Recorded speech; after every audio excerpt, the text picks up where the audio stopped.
How very fitting that Meghan Markle's pivotal first meeting with the Queen, which, according to all reports, went swimmingly and is widely believed to render the announcement of her engagement to Prince Harry an inevitability, should have been conducted over afternoon tea.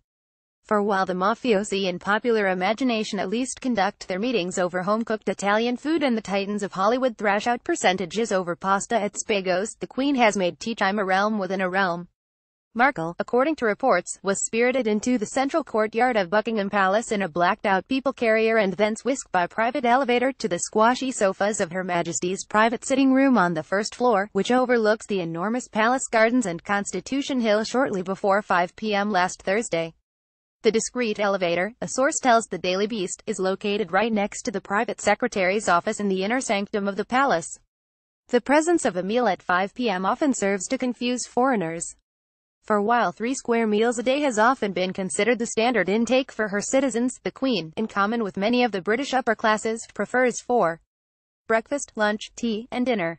Indeed, according to her former chef Darren McGrady, who joined the royal household in 1982 and spent 14 years in royal service including 3 years as Princess Diana's personal chef, tea was her favorite meal.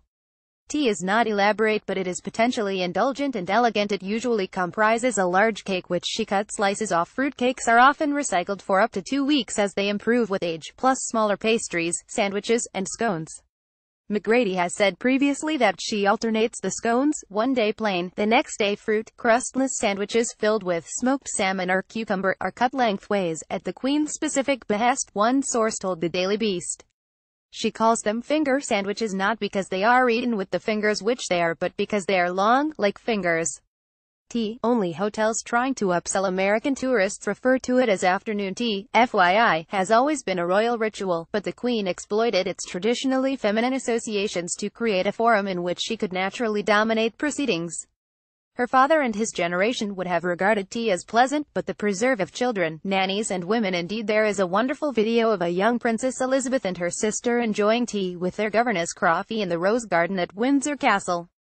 George preferred to conduct informal meetings with politicians and other contacts shooting on the Grouse Moors. Indeed, in one memorable scene from the Netflix series The Crown, George interviews Prince Philip, who has asked for his daughter's hand in marriage, as they shoot duck on the lakes at Sandringham. You are now subscribed to the Daily Digest and Cheat Sheet.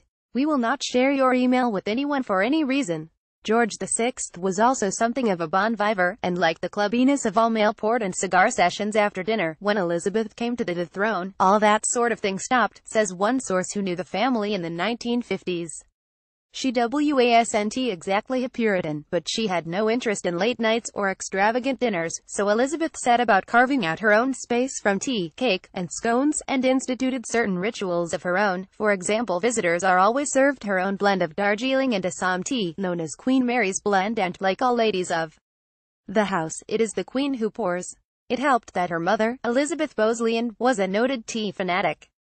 Her tastes were more extravagant than her daughter's. Prince Charles used to send her 1 pound of clotted cream every month to be served with jam and scones, and another signature tea time treat was tipsy tart, a brandy-soaked date pie that was included in her posthumously published cookbook, A Taste of May.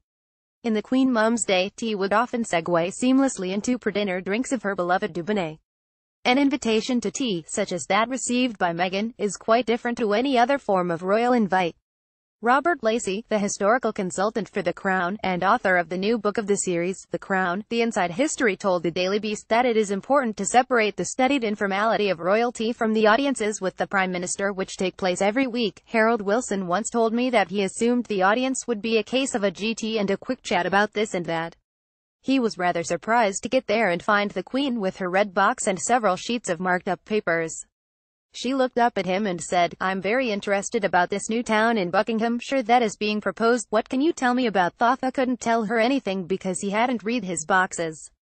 He said to me, "I never made that mistake again." Wilson thereafter took a peculiar interest in Britain's first post-war new town, Milton Keynes, Lacey reports.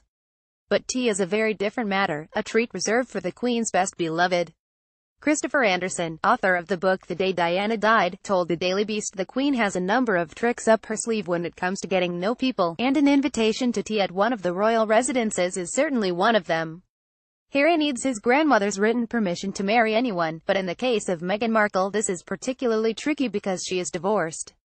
The mere fact that the Queen is inviting Meghan Markle to something as intimate as tea at Buckingham Palace is a hugely significant step toward joining the royal family.